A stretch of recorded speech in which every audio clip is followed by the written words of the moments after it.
công chống ở nắng cái lỗ lên lệ lúc này nếu mình làm 50k subscribers lom na giveaway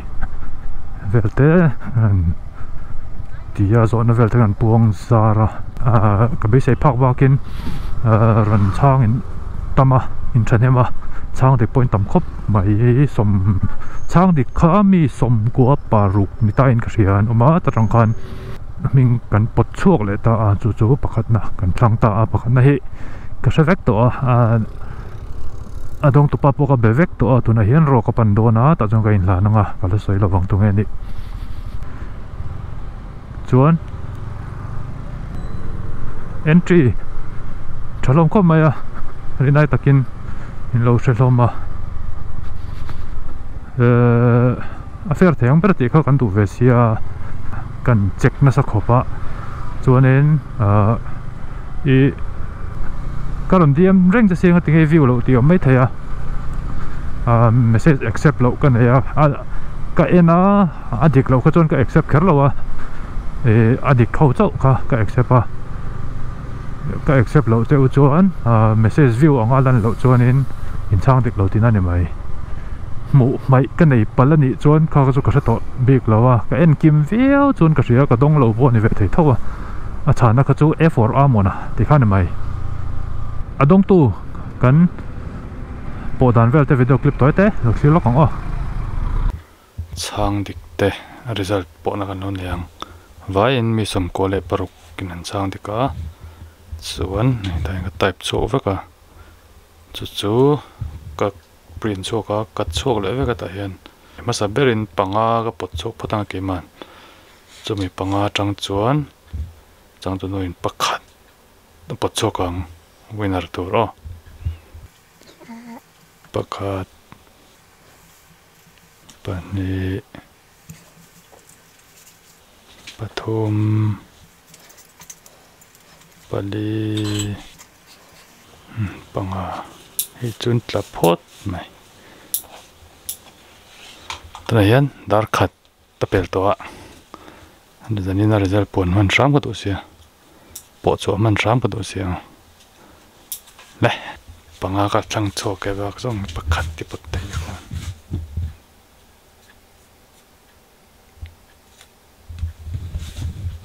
te ta chon tele ta nong lok te ni le serial number 6 na rohita vanita natuk vera amo friday amo price where in la turin ka in bi don ni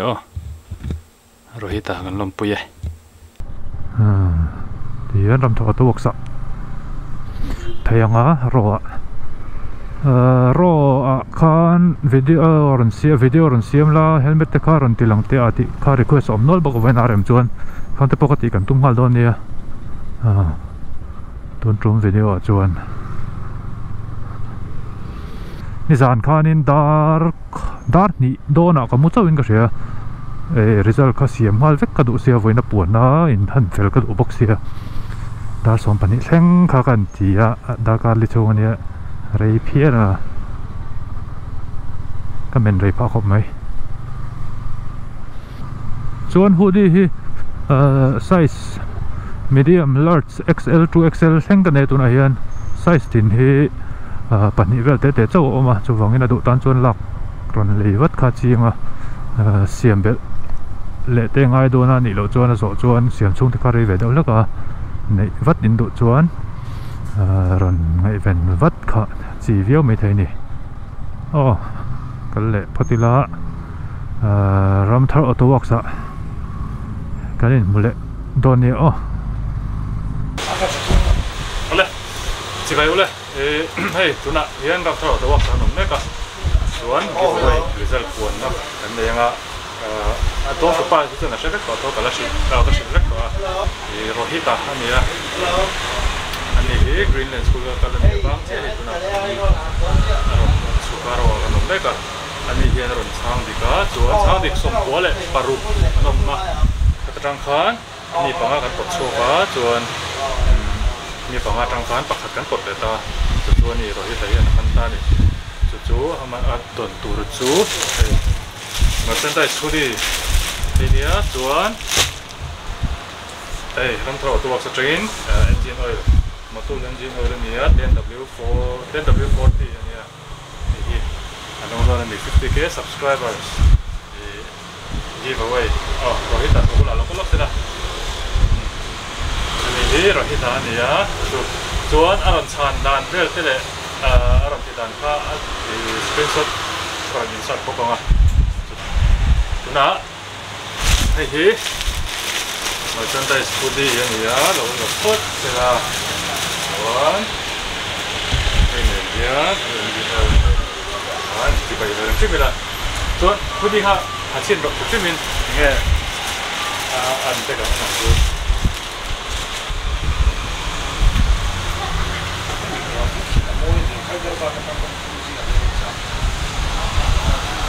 ตกเลยตกเนี่ยตลอดทุ่งลำฟังก่อนไอ้ยังบ่อยเนี่ยไอ้ที่กระเซียมจันเจ้าวะเลยคนเราหมั่งเราว่าสุดหวังนี่นะดูชัวนี่รันบอลเจ้าไอ้ยังสามจะก็มันนั่นเองส่วนเราที่แต่งไงสวยทุกเต้นเนี่ยไอ้เดี๋ยวเราเราที่จะจงอ่ะก็ลองว่าส่วนรำทอดตัวสเต็ปผู้เชี่ยวชาญก็ลองแล้วไปไอ้จริงๆเราใช้เยอะเราสเต็ปพวกกันลองไหม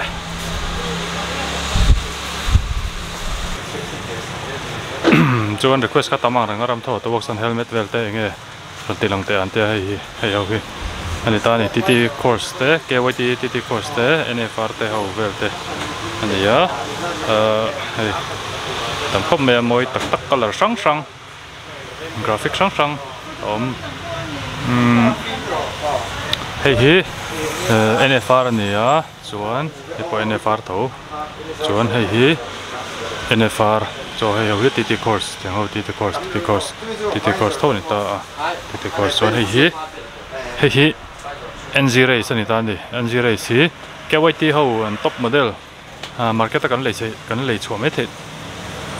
thế gì ngã cái YT bị cái top model nè ta nè mình bỏ tàu xiên thôm sang về nên cái sửa hi tàu khop mày mà sẽ trả giang lót tục rồi mà thế thì hay mình helmet đằng hậu giống ai hen hay giang về trong về chỗ này chuẩn NFR ฮีมันฮีสิ่งขัดสังทุ่มจากหัวสมกัวปะกัวอันนี้ให้ NFR นี่ตาส่วน TT course ฮีมันฮีสังเรียดจากหัวสมกัวปะกัวสังกัวของเวลนี่จู่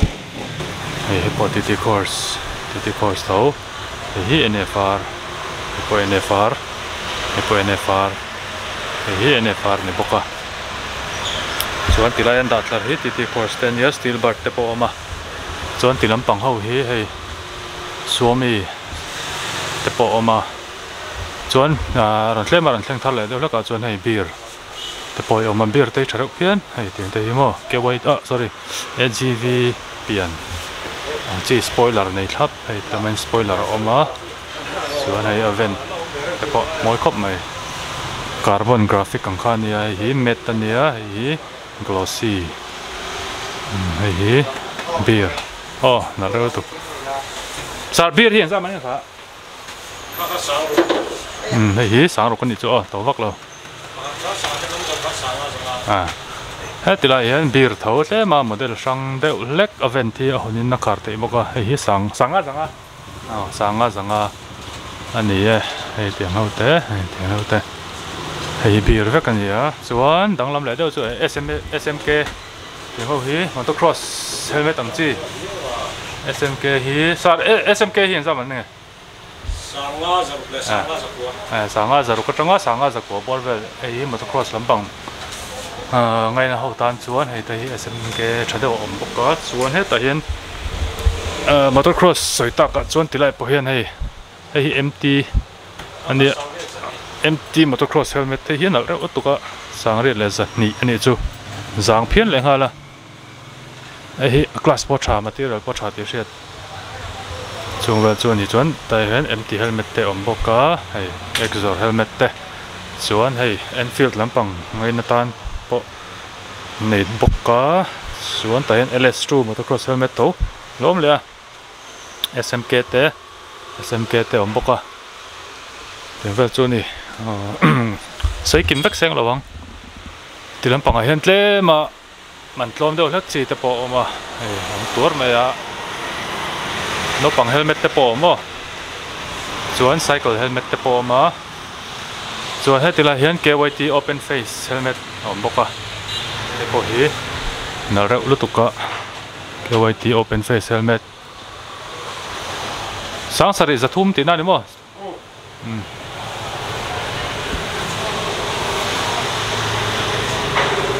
khá anh ấy đâu mấy satel tập bộ mấy satel helmet độ tan chuan samurai paint treo bốc à cái cái này thì khan với cái video chút độ tóc đòn mấy lá trắng ấy giveaway rồi trang tụ rong rong thế hình chung là cái lốm em mà chuan kha pakhat chau winner pakhat chau thấy xia kha rohit kha van nei ta hani khan andong ta nakina kan dam chuan giveaway ta chu kan la ti chho zel tur anga yang tro với video việc chút tóc phát bye bye.